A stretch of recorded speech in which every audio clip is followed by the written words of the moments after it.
I'm Marissa here. I'm from the upcoming.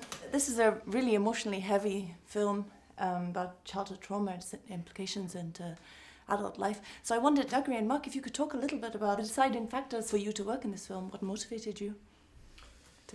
I think it's a great story. It's a traumatic story, but it's a really important story to tell with regards to children who are survivors of sexual abuse and seeing that.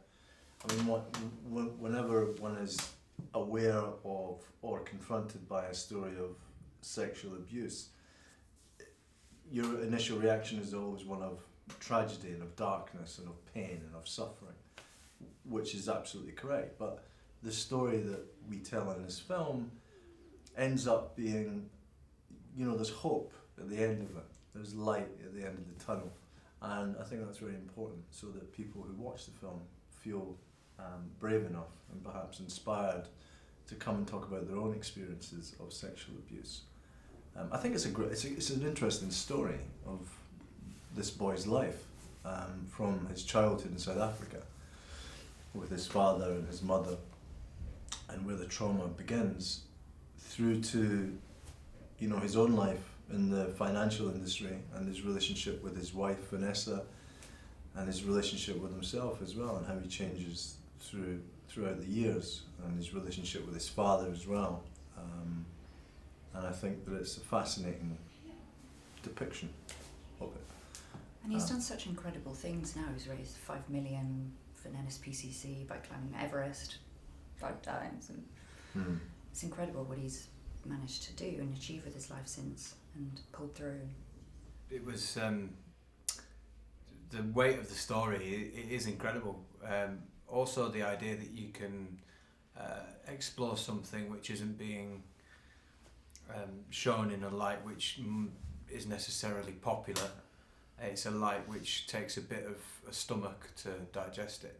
It's a time where we're facing up to problems like this, and the best way to deal with them is discussion, whether that's in the street or in an art form such as filmmaking.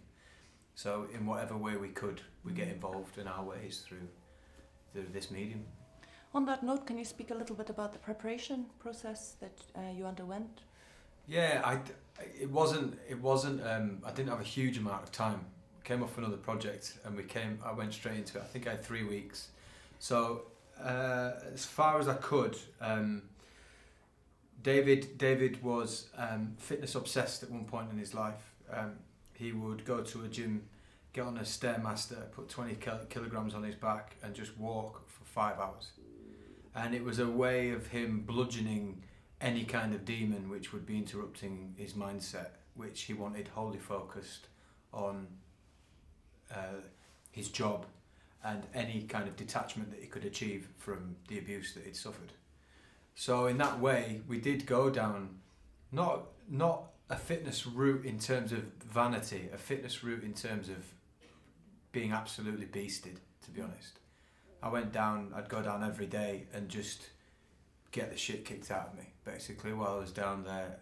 And it was a way of sort of trying to find a way of blanking out, or trying to empathise with the way that David would try and blank out these voices in his mind and the shame that he was living with.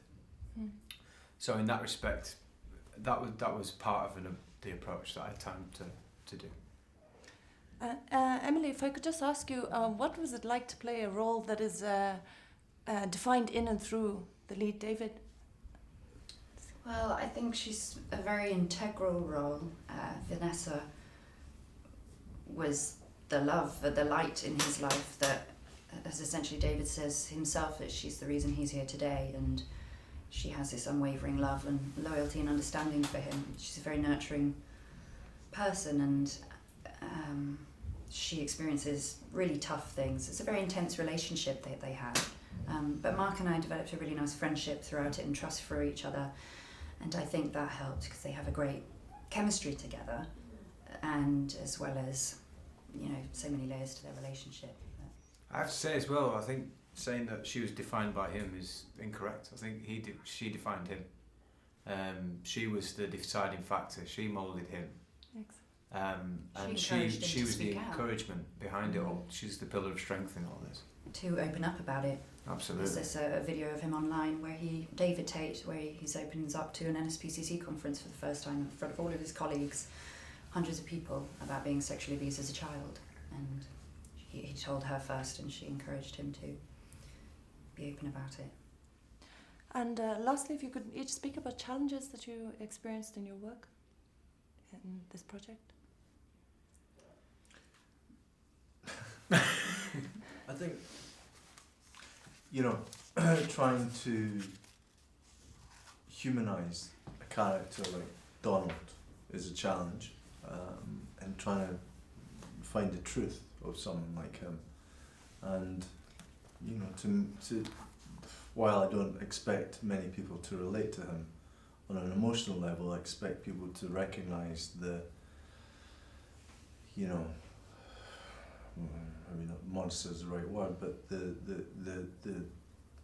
dysfunctional character that he is, and how difficult he finds it to function in his life, and to make him seem like someone that the people can recognise, and to try and find something that